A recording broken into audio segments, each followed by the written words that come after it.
Leah Sharibu. She was not released, unlike the other girls, because she refused to renounce her Christian faith.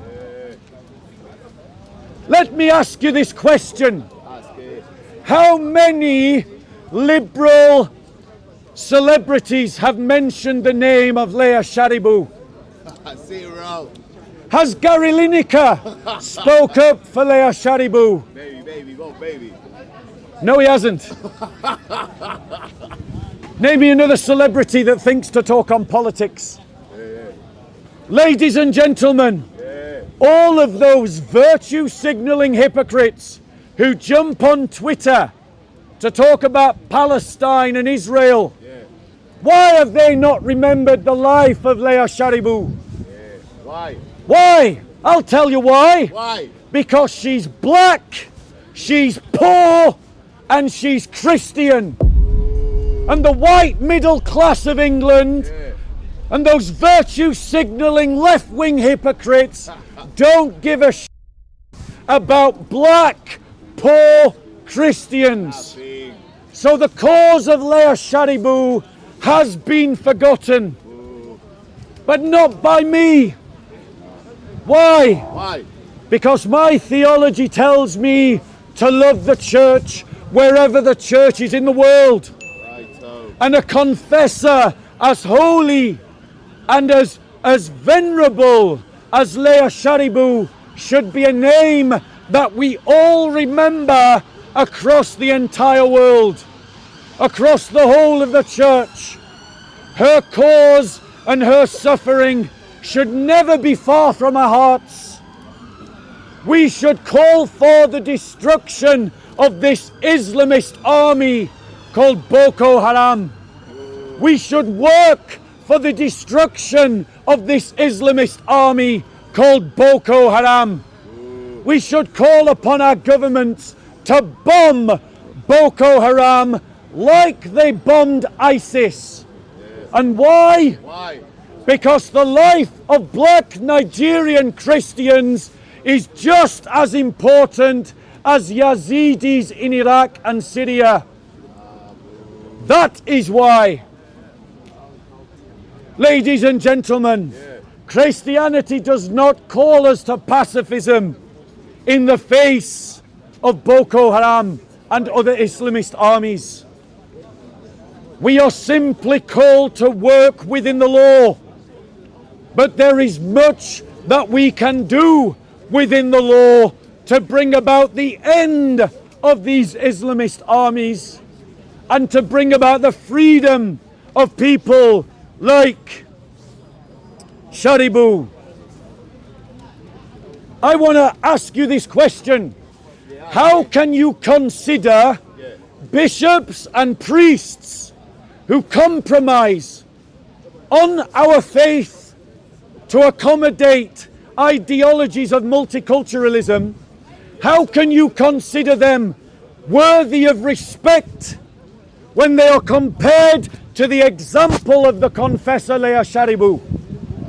Who is a greater champion of the faith? The bishops of the Church of England who want to celebrate Muhammad's birthday, or Leah Sharibu, despite the fact she has been kidnapped, held a prisoner, forced into marriage repeatedly, and has refused to renounce her faith? Who is a better example to us? Of course. Who is a better example to us? That failing Pope in Rome called Francis, who tells you not to seek the conversion of the Muslims, or Leah Sharibu, who has refused to give up her faith? Have any black Muslims come to this park to speak up for Leah Sharibu? No. Let me ask you this, you Nigerian Christians of diaspora. Why are you so silent about the plight of Leah Sharibu? Why are you not leading the Western European Church in standing up for the church in Nigeria? Why, ladies and gentlemen? Why? Are you black identitarians like gang? Yes, once I've finished, I'll take a question. After I've finished. Why are you black identitarians who talk about justice, not speaking up for Leah Sharibu? With respect. Why aren't you speaking up for her respect? Yeah.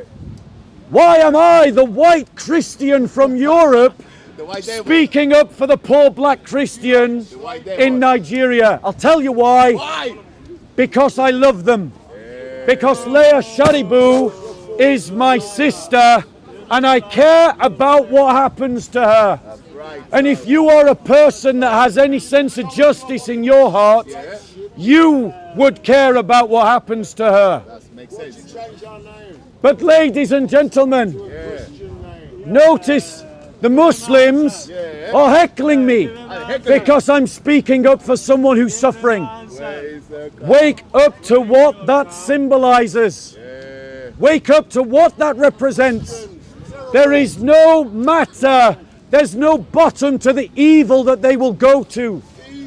No matter, no bottom of the injustice that they will seek to justify. There is no bottom to the evil that they will try to obscure in this park. We see it week in, week out, and you're witnessing it right now in front of your own eyes. Wake up to what it represents. These are your enemies. These are the ones that oppose the church. These are the ones that want Leah Sharibu to remain a captive, a slave, being regulated, a child, and held as a victim. And this is how they behave. Wake up to what they represent. Stand with Leah Sharibu. Find your voice for Leah Sharibu. Remember her in your prayers. Call out the weak Archbishop of Canterbury for his betrayal of the Christians of Nigeria. And in November, when the Church of England hosts its synod at Church House in London, on the days and the times of the synod, come and join the national protest calling out the weakness and the hypocrisy of the Church of England in thou they have betrayed Leah Sharibu. Any questions, ladies and gentlemen?